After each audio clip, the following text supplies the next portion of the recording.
ప్రియమైన వారలారా, ఎలా ఉన్నారు? బావున్నారా? అనుదినము ఉదయమున లేచినప్పుడు దేవుని స్తుతించుచూ లేయాలి. మీ హృదయములో ఆనందం కలుగునట్లు దేవుని బాగా స్తోత్రించి ఆయన ప్రసన్నతలో మీరెప్పుడూ ఆర్భటించుచూ ఉండాలి. సరేనా? అందుకే దేవుడు మీతో మాట్లాడుచున్నారు. ఈ దినం కూడా దేవుడు నాకే వాక్యమును ఉంచినారు అని ఆసక్తితో ఉన్నారు కదా. ఈ సిటీ నేను చెప్పాను కదా, లాస్ వేగాస్ అనే ఈ సిటీ, ఇది వచ్చి ఒక గ్యాంబ్లింగ్ సిటీ, ఎంటర్టైన్మెంట్ సిటీ. అనేక నక్షత్ర హోటల్స్ ఉన్నవి. అయితే అనేక మంది టూరిస్టులు వస్తున్నారు, లక్షలాది ప్రజలు వస్తున్నారు. ఇక్కడొచ్చి హోటల్స్లలో అనేక గ్యాంబ్లింగ్స్, జూదశాలలు, వాటికి తగిన కార్యములు అనేకమైనవి ఉన్నందున ప్రజలు వాటి కొరకు వస్తున్నారు. అనేకులు వాటికి బానిసలుగా మారుచుండుట చూడగలుగుతున్నాము. కనుక ఇలాంటి ఒక పాపంతో నిండిన ఒక పట్టణముగా ఇది ఉన్నది. అయితే ఈ పట్టణం మీద దేవుడు తన కనికరమును ఉంచి 3 దినములు ఉపవాస ప్రార్థన కూటాలు అమెరికా దేశము కొరకు, ఈ పట్టణం కొరకు జరిపించవలసిందిగా దేవుడు పోయిన సంవత్సరమే ఆజ్ఞాపించారు. ఆ ప్రార్థన కొరకు నేను ఇక్కడికి వచ్చి ఉన్నాను. 3 రోజులు ఉపవాసంతో ఇక్కడ ప్రార్థన చేయుచున్నాము. ఈ పట్టణంలో ఒక మార్పు కలగాలి అని. సరే, మీరు ఈ పట్టణం కొరకు ప్రార్థించాలి. ఈ దినము దేవుడే వాక్యమును ఉంచారో తెలుసా? లూకా 6వ అధ్యాయము 36వ వచనము. మీ తండ్రి కనికరము గలవాడయుండునట్లు మీరును కనికరము గలవారయ్యుండుడి. దేవుడు చెబుతున్నారు, నా పిల్లల్లారా, కనికరము కలిగిన వారుగా ఉండుడి. కనికర స్వభావం మనలో ఉండాలి. కొందరిని చూడండి, కఠిన హృదయులై యుందురు. సొంత కుటుంబస్తులకే కనికరము చూపరు.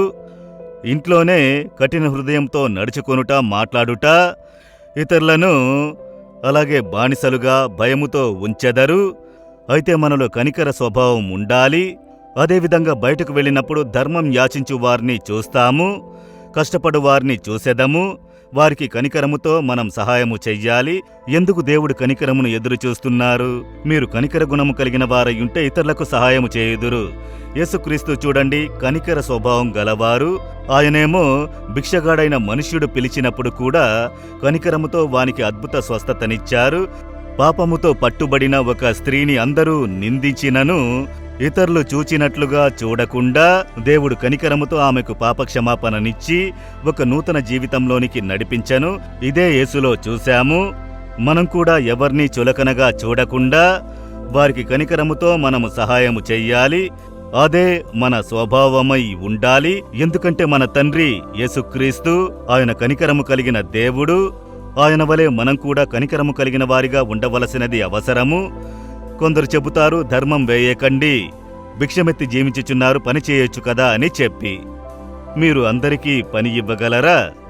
అది మాత్రమే కాదు, వారి వెనక జీవితమేంటో మనకు తెలియదు. కొందరొచ్చి మోసముతో భిక్షమెత్తుతారు. బాగా ఉండి కూడా తమ శరీరము బాధింపబడకుండున్నట్లు మోసగించి భిక్షమెత్తువారు కూడా ఉన్నారు. నిజముగా బాధింపబడి చేయి విడువబడిన పరిస్థితుల్లో సహాయము చేయుటకు ఎవరూ లేకుండా తిండికి త్రోవలేని వారు ఉన్నారు. దాన్నెలా కనిపెట్టగలరు? మనం వెళ్లే మార్గంలో అవన్నీ ఆరా తీస్తూ ఉండలేము. ధర్మం యాచించు వారిని మీరు చూస్తే ధారాళముగా మీరు ధర్మం చేయుడి, దాన ధర్మములు చేయుడి అని దేవుడు చెప్పారు. ఇతరుల మీద కనికర గుణము కలిగి ఉంటేనే దాన ధర్మములు చేసే స్వభావం ఉంటుంది. కనుక యేసువలే మనలో కూడా ఆ కనికర గుణము ఉండుటకు మనము ప్రార్థించాలి. మీరు ఈ సంవత్సరంలో ఎంతమందికి ధర్మం చేశారు? ఎంతమందికి సహాయం చేశారో యోచించి చూడండి. ఎందరో రోడ్లలో, వీధులలో తినటానికి మార్గం లేకుండా కూర్చుని ఉన్నారు. దేవుడు ఆ ప్రజల మీద కనికరము కలవారు. కొన్ని సంవత్సరములకు ముందు దేవుడు చెప్పారు, రోడ్ల ప్రక్కన ఇండ్లు లేకుండా పడుకుని ఉన్న ప్రజలను చూడు. అందులో వ్యాధిగ్రస్తులైన వారున్నారు, బలహీనులైన వారు ఉన్నారు, శరీర అవయవములు చలనము లేని వారు ఉన్నారు. వారు పని చెయ్యలేరు. కుటుంబస్తులు వారిని విసర్జించారు. వారు ఎలా తినగలరు? ఆహారం లేకుండా కష్టపడుతూ వేదనలో ఉన్న ప్రజలు. ఒక్క పూట అన్నమైన వారికి పెట్టొచ్చు కదా అని దేవుడు మాట్లాడినారు.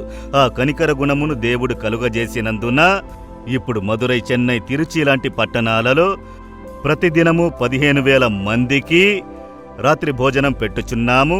ఎవరికి తెలుసా? వీధిలో ఉన్నవారు, అక్కడక్కడ పడుకుని ఉన్నవారు, ఇండ్లు లేని వారిని వెతికి కనిపెట్టి వేడిగా వారికి మంచి ఆహారమును ఇచ్చుచున్నాము. ఎంత సంతోషపడుచున్నారో తెలుసా? ఇదే యేసు మన దగ్గర ఎదురుచూసే ఒక కార్యము. కనుక మనకు వీలున్నంత వరకు కనికరముతో ఇతరులకు సహాయము చెయ్యాలి. యేసువలే కనికర గుణము మనలో కలగాలి. దాని కొరకు ప్రార్థించెదరా?